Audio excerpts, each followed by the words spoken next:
well, welcome to Buds, Brews and Booze. I'm Des. I'm at Unsung Brewing Company with the owner, Mike. Thank you so much for coming on the podcast today. Thanks. I appreciate it. I'm excited to try all the things because I like to drink. I like to drink good beer. So before we get into the questions, I want to know, which one do you want to try first? I think we'll go left to right. Okay. That probably makes the most sense. So this is, it's not a new beer, but we kind of cycle our West Coast throughout the year. And so this one's called Shatter Spike. West Coast IPA. It's about 50% Mosaic, 50% Citra. And so we enjoy this one, obviously, because it's got two very, very popular hops, but hops that just really, were meant for each other. They work well. Yeah. It smells really nice. Yeah, we got some really good. So we've been able to kind of pick our lots for our hops lately. Oh, that's great. And it's significantly improved our beers.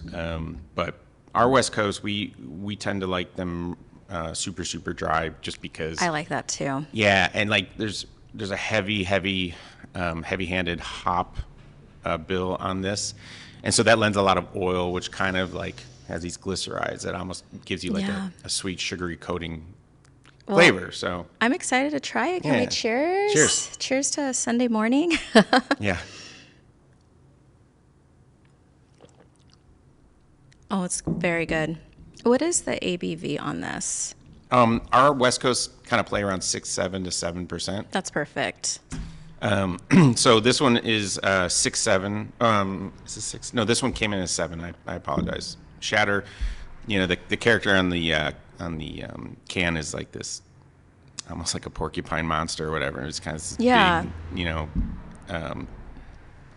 menace, and so we made this one on the higher end for us for West Coast. I think it tastes really good. I like it, and I would totally buy a 4-pack of this. Do you have that here today? We do. Yeah. Okay, yay for me. I wanted to ask you, like, the art.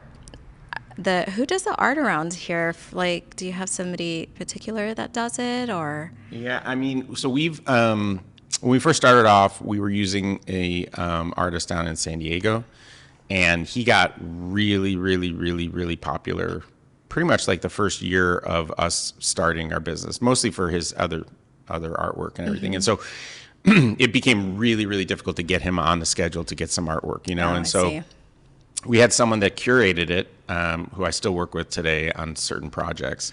And so he would kind of ask me what we're looking for, and then he would direct the artist and come out with some renditions. And so back then it was a cool collaborative process. It was kind of like building up a beer recipe. And I think that there's pros and cons to everything. I think the con was that whole process took a lot of brain power and a lot of time. Yeah. And so every time we're cycling a new beer and we want to do a character, we have to make sure that we think the beer is going to do well, so it has longevity and standing power. So now we use a bunch of different. We have like 3 or 4 different random artists that we go through. Yeah, I like that.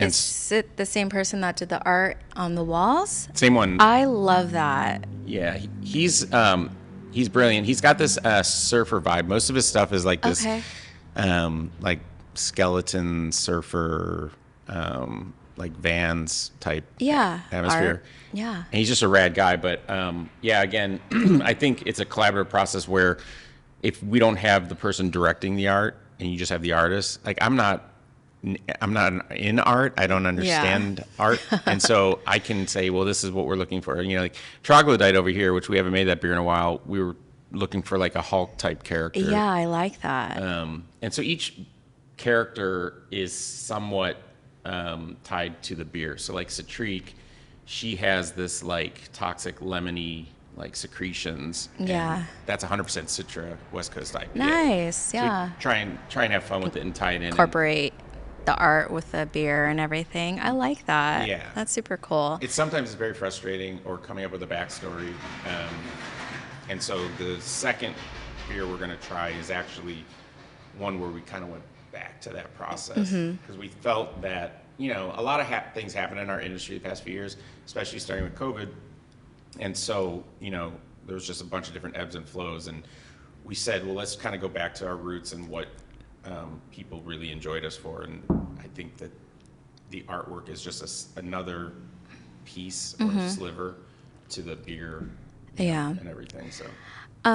Before we go further, I just wanted to congratulate you on your 10 years Yeah. being open. Crazy. I find that super cool when a lot of breweries are kind of struggling right now, I feel like, or they've closed down, but I feel like Unsung is doing so well. And I don't know if it's location because it is such a cool vibe here. The beer is also very good.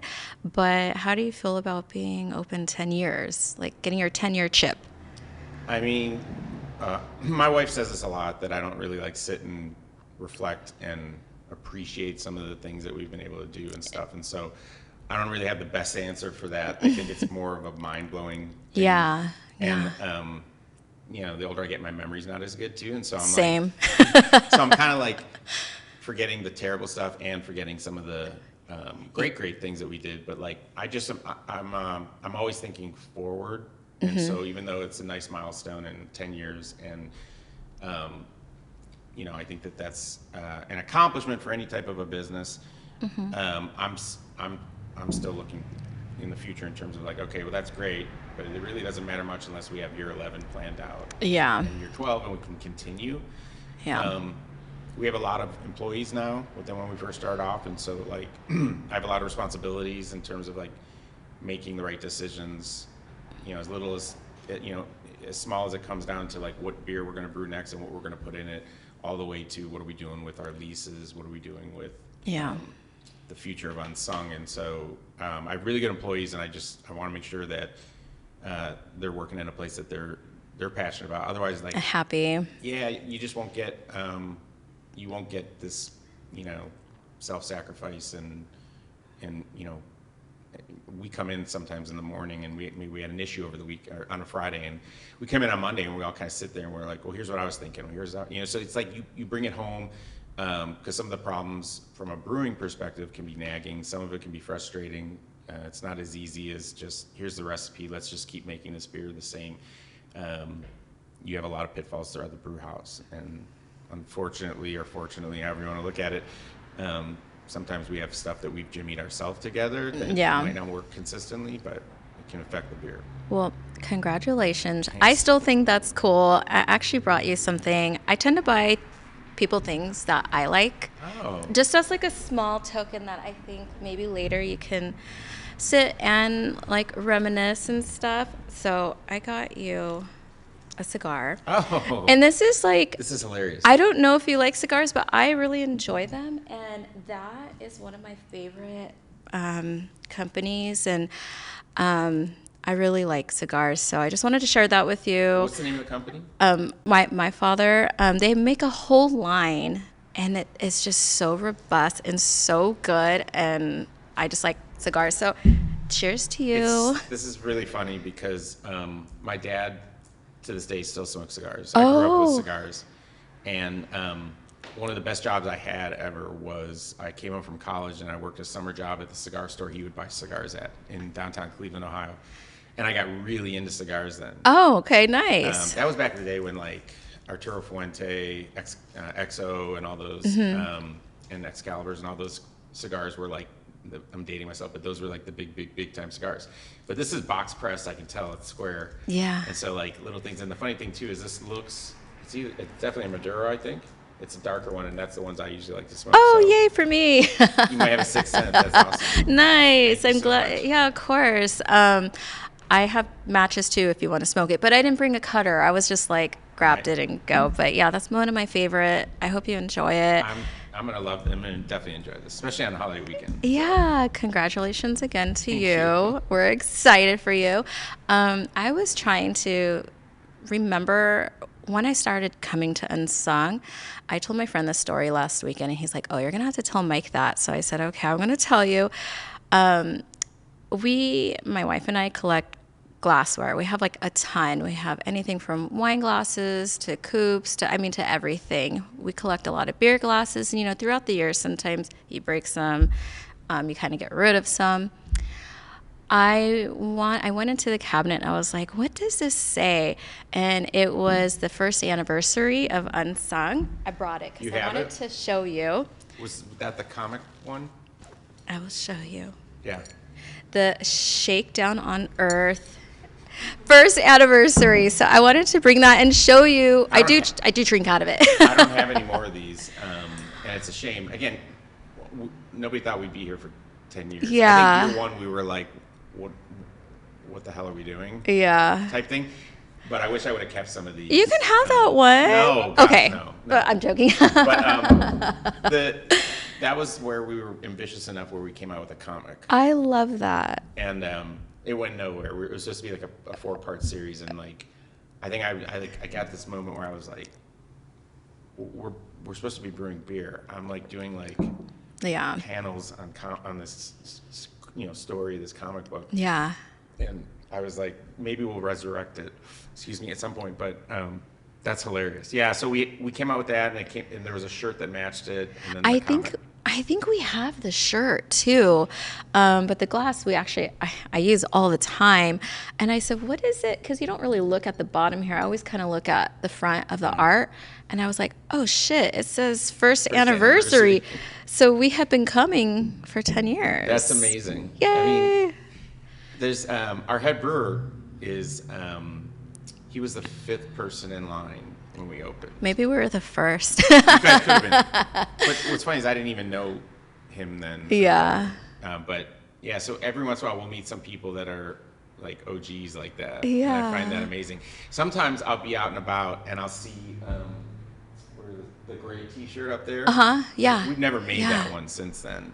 And I'll see someone wearing it and I'm like, oh my gosh, I can't believe they have that shirt. So I'll go up and I'll be like, where'd you get that shirt? One time it was a guy who was like, oh, my ex-girlfriend. Like, oh, sorry. Yeah. Well, we've been coming here for many years. We support Unsung. I was so happy when you were like, yeah, I want to come on the pod. Because I was talking to Mike from the tap room, we're friends. And he's like, Des, you just got to ask him. I'm like, okay. And so, because, I get a little nervous. So when he said, yeah, I was like, sweet. And I had to bring this because it's so nostalgic, That's amazing. And cheers to you. Thank you, yeah. We've been supporting you for all this time. What's funny is when you were saying that, I'm like, what was our first class? Which one was it? And I didn't know if this was year 2 or year 1. And it says year 1. Wow. Should we drink the second one? Try it. I know it's a hazy. Yeah. So I don't know how your feelings are on hazies. I just wanted to kind of give you a different perspective here. We'll definitely get one on the third one. So this one's the Outcast. It's called the Outcast. This is kind of where we went back to our roots, where we never had like a hazy being an actual character. It was always these nebula series, which are different like constellations and star patterns. And we kind of like everything in my mind has to fit in a box. And so I was like hazy space constellations, like that makes sense. But all those years of trying to figure out how to make a hazy, and all that came into culmination with this beer, which is called the Outcast. And the story goes, basically it's an orphan kid. And he's just been like in and out of juvie and in and out of foster care and everything, and he just builds up a lot of rage and everything. Yeah.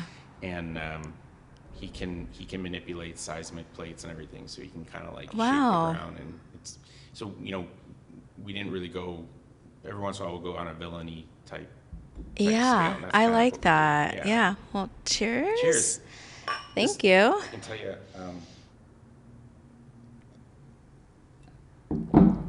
So the first difference I noticed between the two is we want the hazies to be soft, and so yeah, that's what the smell, I thought it was going to be more like aggressive, but actually it's very nice. It's very smooth.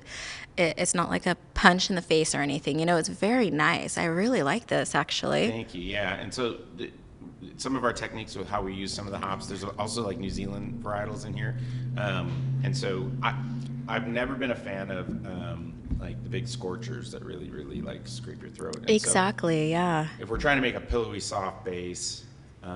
That's a good way to describe it. Yeah. Yeah. It's very good. We want the hops to kind of, be like at even scale with that. Yeah. Whereas this one, you can kind of, increase the octane a little bit because it's so dry. So,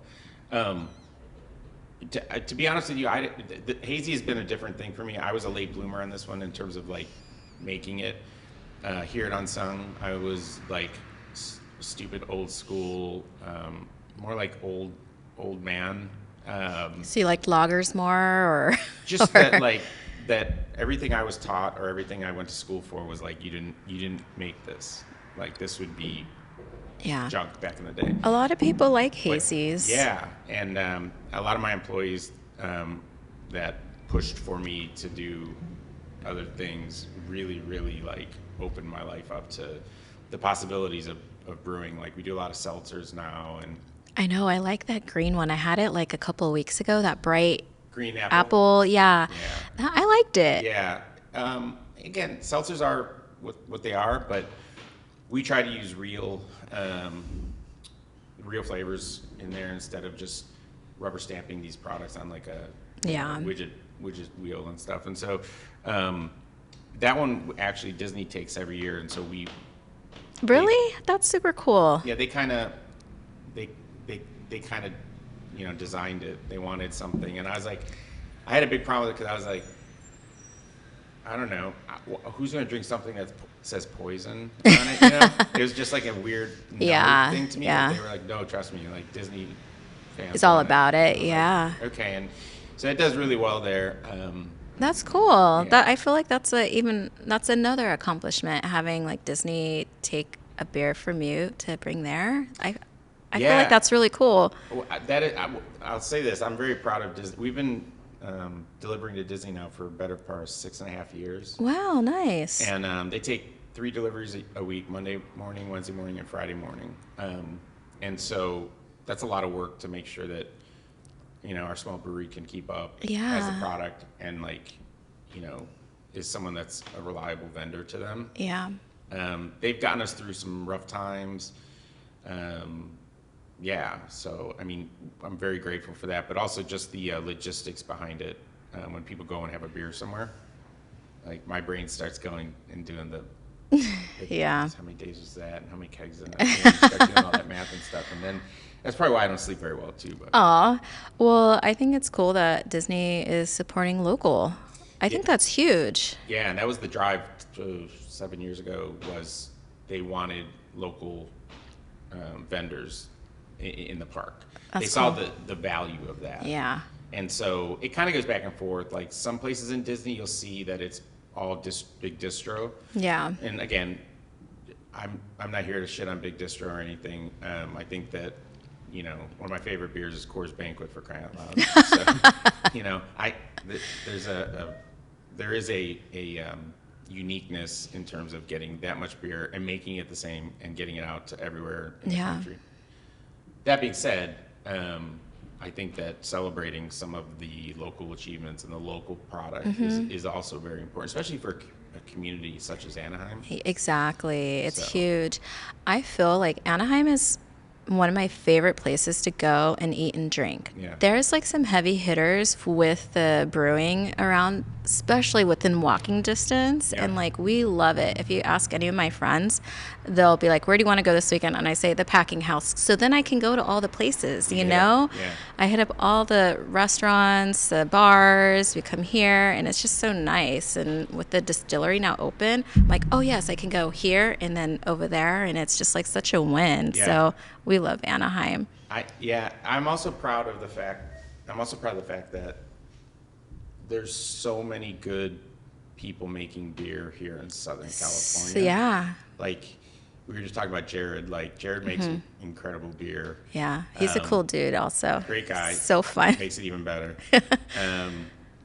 And so, we're fortunate enough that there's so many people down here that we have the ability to serve beer on any, Wednesday that's rainy. People are still going to come out and about. Yeah. That being said, though, it's also difficult when you're in an area where everybody makes really good beer. So just kind of like, Yeah.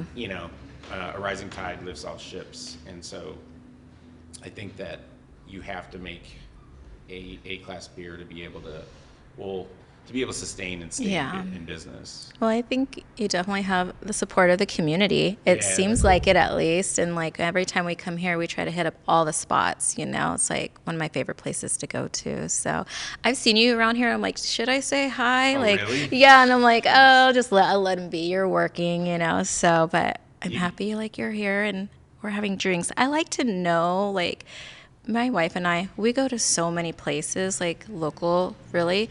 And we've made like some really great friends in the industry. And we're just like local patrons, you know. We like to have good beer, conversate, have fun. Some of our best friends work, you know, as brewers, as bartenders and stuff. So, but after doing that for so long, like now I want to learn about like behind the scenes, like the owner, you know, the brewers and like what they're experiencing and stuff. So that's kind of why we started this podcast, because I just want to support like our community, you yeah. know?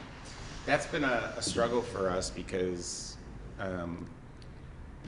my brain goes to like, what would someone want to know from me? And so we don't, you know, I do believe that if you like a product, you want to know about the people that created it and everything and stuff. Yeah. But I get very, very, not, I don't want to say shy, but just like, I need to continue that, and I need to brew beer, and so like, that's like a secondary thing is Yeah. like Maybe profiling us or something.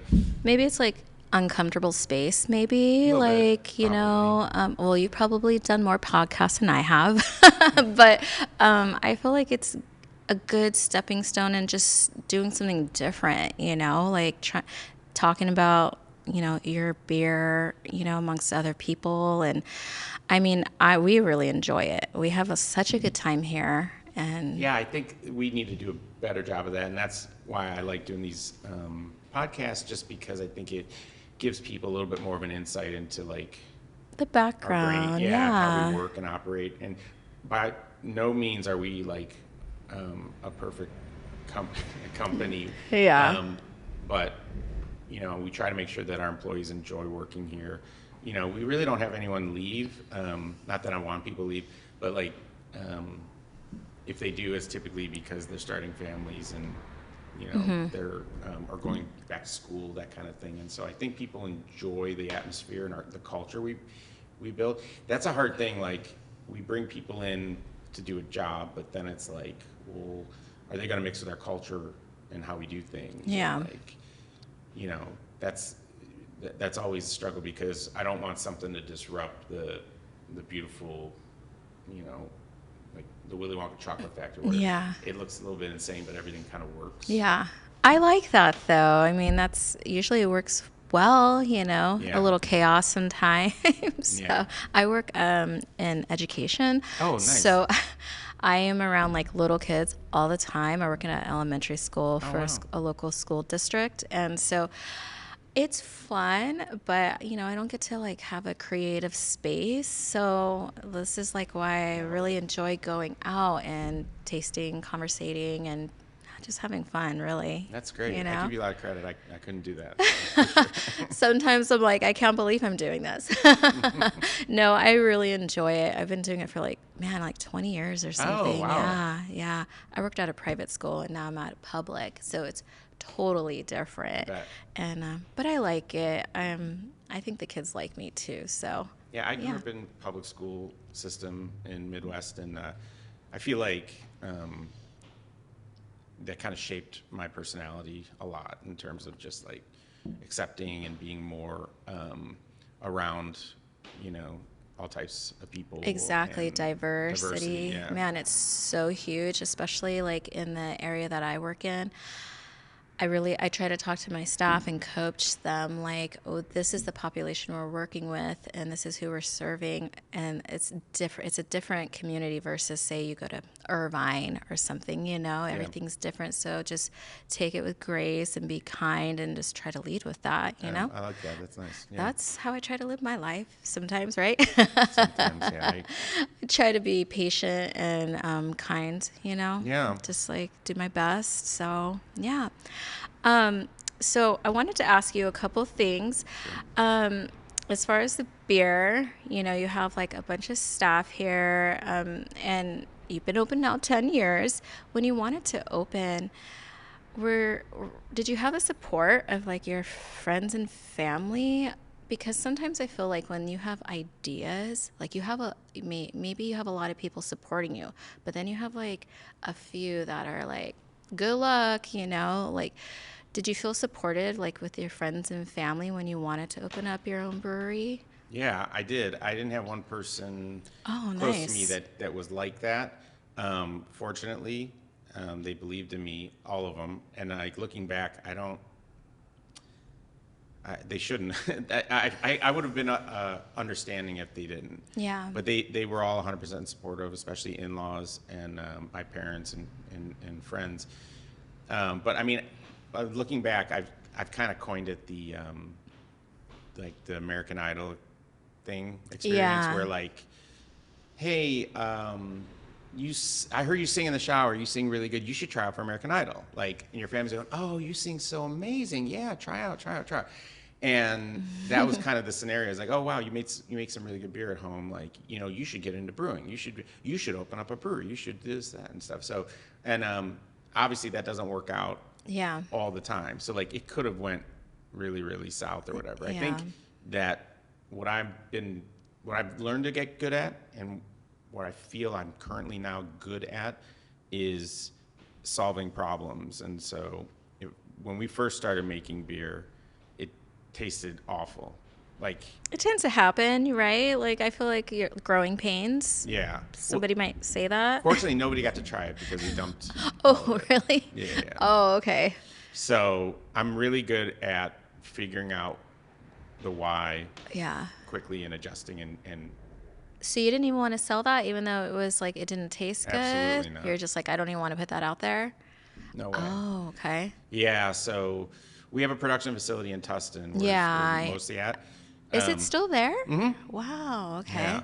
And this place opened, I think, 6 or 7 months after we were brewing there. Where in Tustin is that? I've not seen It's like that. off of Red Hill and the 55. It's kind of sandwiched in between. There's a whole Oh. industrial Oh, okay. park over there. Kind of where Taps used to be. If you ever Okay. went to Taps. Yeah, actually I have. Yeah, we're like a block away from there. Wow, okay. And so yeah, we made 3 batches, 2 cream ales and a West Coast, and we dumped them all. Wow. They were just really, really bitter, and we couldn't figure out why. Yeah. I was going to ask you why. It's stupid. It's embarrassing. Was it the water or? No, it's even worse. When you're home brewing and you put hops in late in the boil, and you go and do knockout, which is essentially dropping the temp from 212 to fermentation temperatures, Yeah. like mid-60s. On a 5-gallon batch, you're doing that in like 20 minutes. But on a 15-barrel batch, which is the giant scale, that's Yeah. taking more like 50 minutes. So we weren't calculating the fact of all those hops sitting there that long, giving off IBUs. So when we were Oh. calculating 30 IBUs, the beer was like 90. Oh, wow. So we were like, oh, okay. And it took us a couple batches to figure that out. But then, again, everything happens for a reason. And the nice thing about that was when this finally opened, made sure that what was on tap was good beer. And so we got a lot of people that, when the day we opened, saying like, I've never been to a brewery where everything tasted on point. Everything was Yeah. good. And I was like, That's a good compliment, though. it was, but I was like, yeah, but we've been doing this for 6-7 months. We like learned the system. Yeah. We threw away shitty beer. Like we figured it out. And so that's what I think I've been really good at. And I think that when I look back at family support and everything, I think that they recognize there's like there's no other option. We have to figure this out. Yeah. Like I can Yeah. go home and cry and stuff, but I gotta get up in the morning and go back and do it all Yeah, over again. yeah. And so I think the support from family was incredible, and I still get that same support now too. Yeah, I love that. I think Thanks. that's super cool.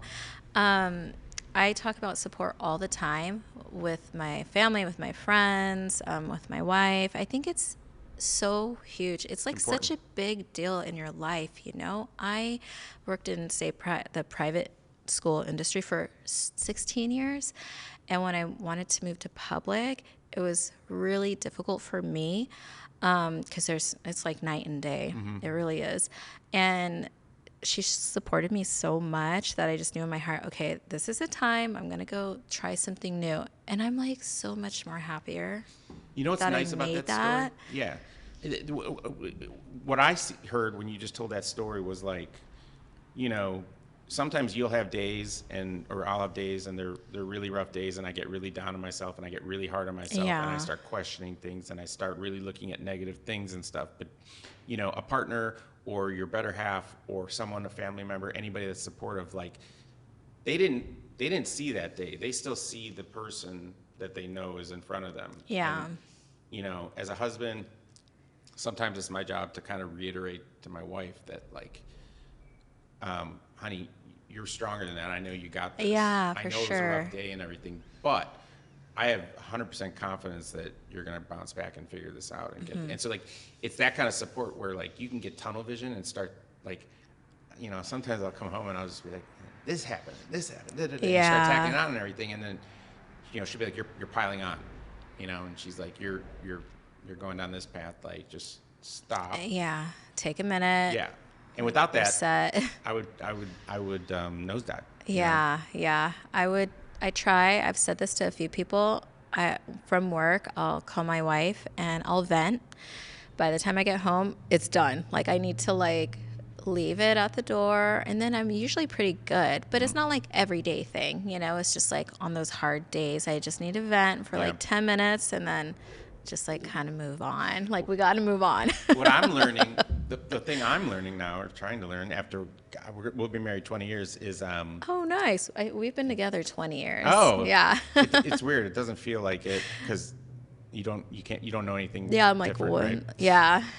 But what I'm learning is the turning off the figuring something out thing when I get home from work. Because like Yeah. you said, like sometimes my wife just wants to vent, and I'm like, here's how you fix this, or let's try and fix this, or whatever. Yeah. And I'm just like, I don't want any fixing. Exactly. I just want to Like, vent, and it's like, yeah. I got it. Like, Okay. let me just like throw up all over here and then we can clean it up and move on, basically, you know?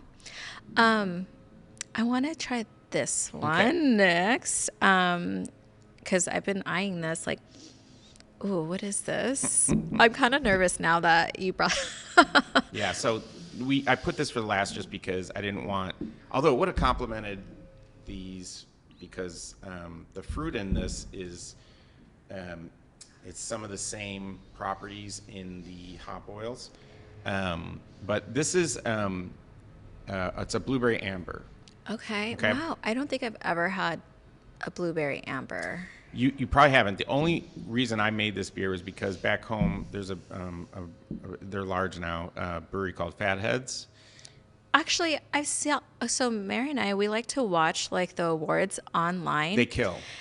And they do so well. They kill. Yeah. And did you see that guy? Did you see that guy? I think he was like winning all the awards and he had like the vest with the cowboy hat. I Yeah. think he's from From that same. Fatheads. Yes. Oh And my they God. bring a flag up too. Ohio Yeah. flag.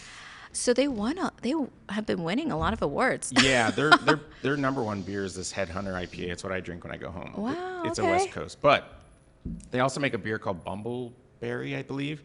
And I had it when they first developed it. And what they do is they make it some incredible amber base, and then they put blueberry in it, and then when they serve it, they add fresh blueberries in it. And so because it's Ooh. carbonated, the blueberries kind of dance. They go up and down, up and down. Oh, I love blueberries. So. And every time you take a sip, you'll get a blueberry and you like squish it and it kind of adds to Oh, the I like flavor. that. Yeah.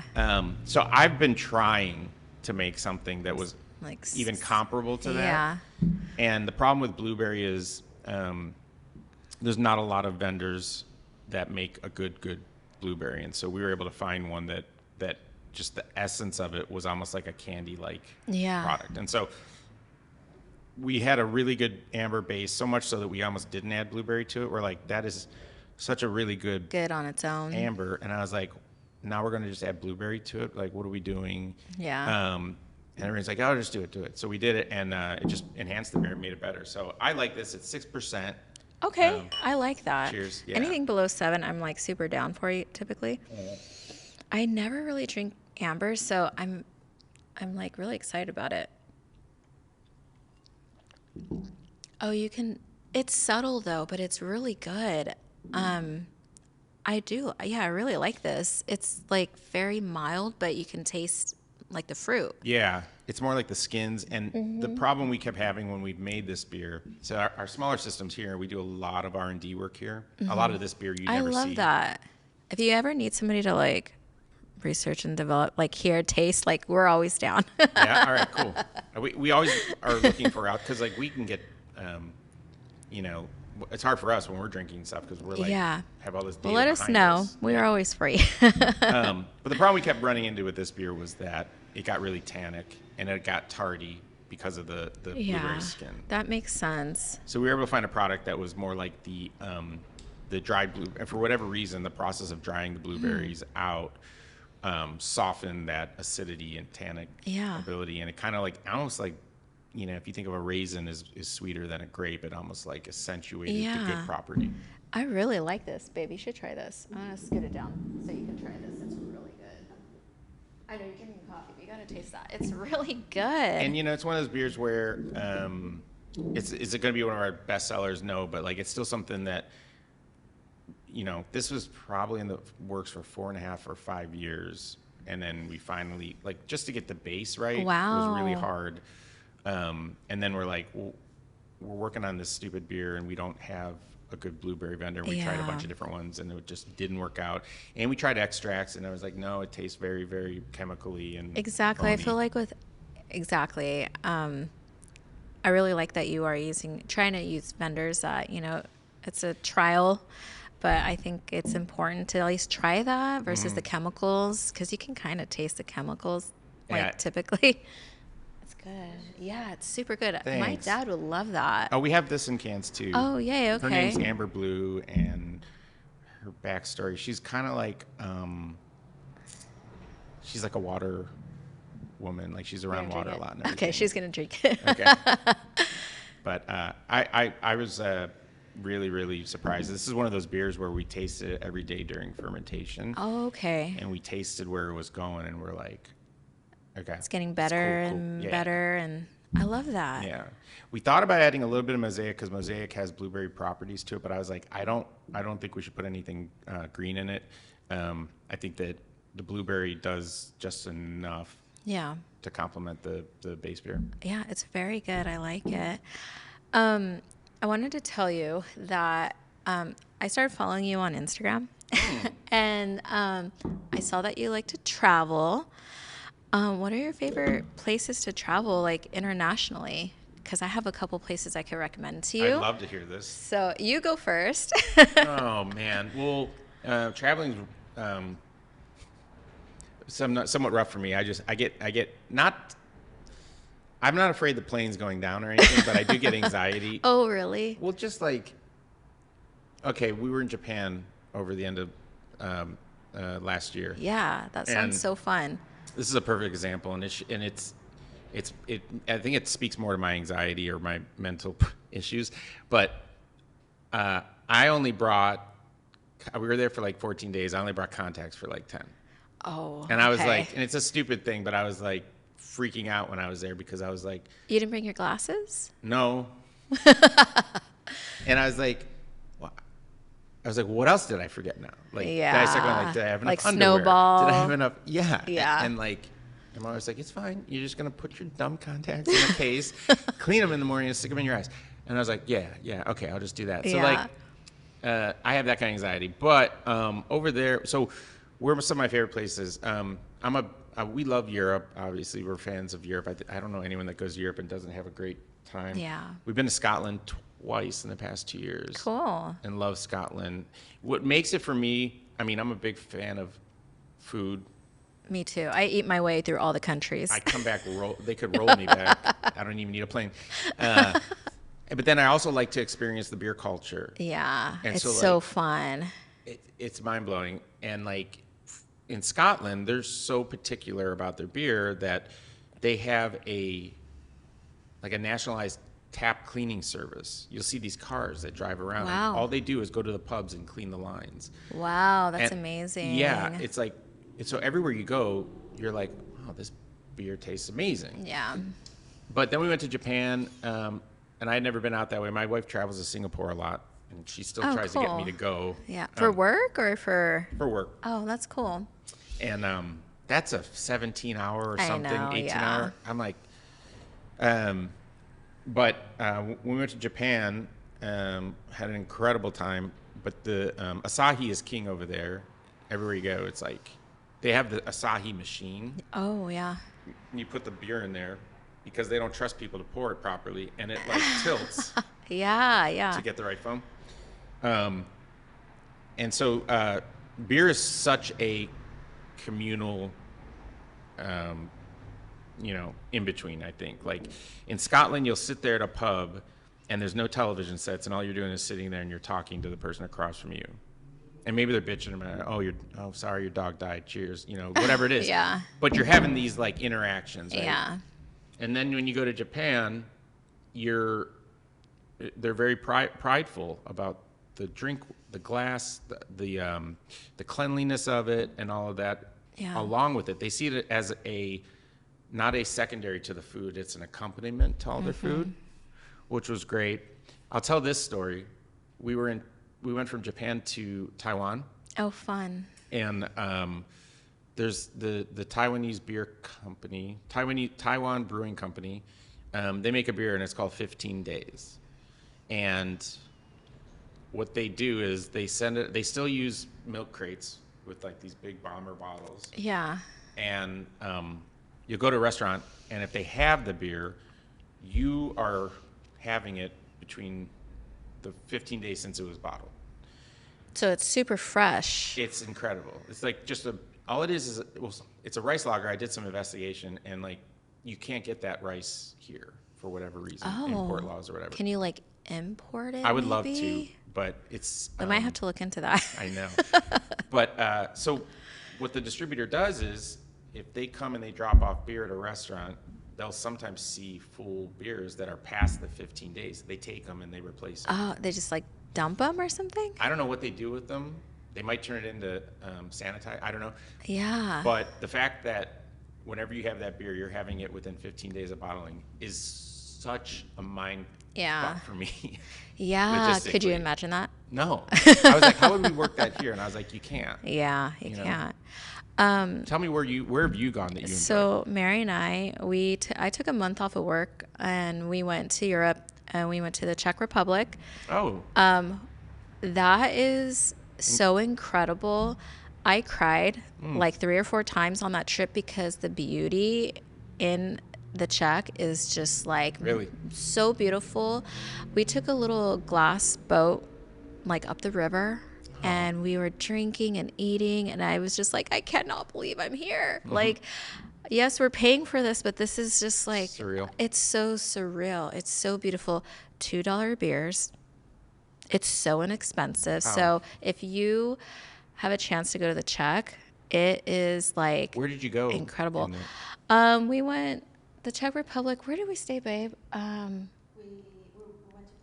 Prague. I was going to say Prague. Sorry. I heard Yeah, Prague's Prague. is amazing. Yeah, it's the culture, everything. It's super safe. Little to no violence. Like we walk the streets in the middle of the night. We didn't see anybody, and really like no transients. We saw one person the whole week that was like, a transient, and they were trying to help him. Yeah. Like everybody was trying to help him. We noticed a lot of that when we traveled abroad. Yeah, they're not looked the way they are here. Yeah, we had a great time there. We went there specifically to the Czech Republic and to Prague because it was a Chepe from ISM. He used to work at Bear to Tank like back in the day. He's like, you have to go to the Czech. We're like, okay, we're going to go. And we went. And I was like, this is incredible. The hotel, 5-star hotel, $100 a night. What? I'll give you the reference on that. Please do. Wow. On the weekends, it was $150. Wow. And that's insane. Good coffee, good beer. It was incredible. How's the food? So good. Yeah. People are so nice. So I say the Czech. Also, I do say the Netherlands. We've been to Amsterdam, but I love Amsterdam. We want to go. My wife's dying to go to like Denmark, Copenhagen area too. Oh my gosh, yeah. But yeah. Amsterdam was great. Netherlands, Have you guys been to Italy? No, but that is next on the list because I just want to eat. I want to rent a car, which typically when we fly international, I like to be chauffeured everywhere, like everywhere. But I really want to take a car and just drive the coast, eat my way through, drink my way through for like 2 weeks or something. Like that's like, yeah, my goal. We have this dog at home that is not letting us travel right now. So in due time, we'll do it. Yeah, we have a little dog. She's super cute, but she doesn't let us go anywhere. We're lucky to be here right now. Yeah. We used to have a dog. She passed away a few years ago, but we would only feel safe leaving. We had a family friend that would just stay in our house and watch. Yeah. And I was like, that's perfect because our dog would get really messed up if she went into a boarding thing or whatever. Exactly. Oh, no, there's no way. Yeah, there's no way. So I think, in due time, we'll go back on that. Right now, I feel like traveling is kind of sketch anyways right now. So I'm okay with waiting. But I want to get back out there because I always tell people I'm the easiest person to travel with. I'm like down for a Bloody Mary at the airport, beers, cocktails on the plane, and like ready to go when I get there, Like, so it I'm sounds always like you down. really go out and experience what you're meant to when you go to these other countries. Like, Yeah. we're thinking we want to go to, I mean, I get what you're saying about traveling now. We were thinking of going to Mexico City. That looks like so much fun. It looks beautiful. And like, I heard it's like a very, very underrated food capital. Like, I think you should go during F1. I don't know if you're like F1 fan, but I kind of recently knew at that, and it looks like a lot of fun during like the F1 season. Yeah. It looks cool. we have a few friends that we come up with these really bougie ideas, and we always thought that going to Montenegro for F1 would be So a fun. place to go and stuff. But I think Mexico is like I think you might the be right. place. Like Yeah. it looks like it. The culture, like the food, the drinks. Yeah. To me, that seems like a good time. Yeah, and so we when we look at traveling now, it just seems like things are a little bit more expensive right now, and so we're like, maybe we're gonna. We are gonna go to Puerto Vallarta for our 20th Yeah. Oh, nice. in August. We might do it a little earlier than August, but for a few days. We're fortunate where we live here, where we can go to San Diego, Santa Barbara, Yeah. Ojai. Something local-ish. Yeah, or even all the way up to, like Monterey or Yeah. whatnot. But yeah, I've been to Italy a bunch of times, and fun. you'd love. I mean, I always say this: like, Italy is tough because once you go there, you really don't want to go anywhere else. You just want to go back. Yeah. But that's how I feel about the Czech. Yeah. I'm like, okay, well, I'm in, say, Spain. We can just like fly up and go to the Czech again. But I try to not frequent places like internationally or even states, even though I really like traveling. I want to see everything. Yeah. Sure. I want to visit other places. And so that's my goal. I think that's smart. That's good. Do you have plans that you want to go to the east? Or Far East? Or? I feel like I'm okay. The only place I haven't really gone over there, like I've never been to New York. I do want to go to Maine. I heard the food is great and the people are nice. I've been like all like on the coast over there, but for now I'm okay with like, I have like plans to travel up to Oregon, visit my grandma, my step grandma up there. But other than that, I'm kind of okay with just traveling here and there, but internationally, I'm just going to wait a little bit longer. Yeah. Because when we were there was a political summit that was happening. So it was pretty crazy with the army in full effect, sharpshooters on the buildings. Oh, wow. Like, it was very serious. There was a time where we couldn't even get into our hotel because the army was like patrolling and they wouldn't let anybody in. Wow. But also I felt very safe at the same time because I'm not doing anything wrong. I'm just trying to eat and drink my way through the country, you know? So yeah. But Mike, I wanted to like tell you thank you so much for hopping on the podcast today. I really appreciate you taking the time and hanging out with me. Thanks for reaching out. I mean, this is fun. I'll have to do it again. Yeah. Hopefully it does okay. I don't know how interesting this shit is, but no, it's fun and I appreciate it and I love the beers. Thanks. They're so good and I'm gonna take the amber one. Okay. I might do a full pour and maybe in this one. oh, nice. The first anniversary. Yeah, maybe I'll put it in that, but It was so much fun. Thank So you so thank much. you so And much. thank you so much for the cigar. I'm going to enjoy it this weekend for Yay, sure. I'm glad. Yeah. This is, and I'll think about 10 years. Yeah, sit and relax. Think about all your accomplishments, Yeah. hard times, good times, hopefully more good times. Yeah, you well, know? my wife will be with me. She'll give me the good times. Yeah, of course. Well, cheers until next time. Cheers. Thank Thank you. you.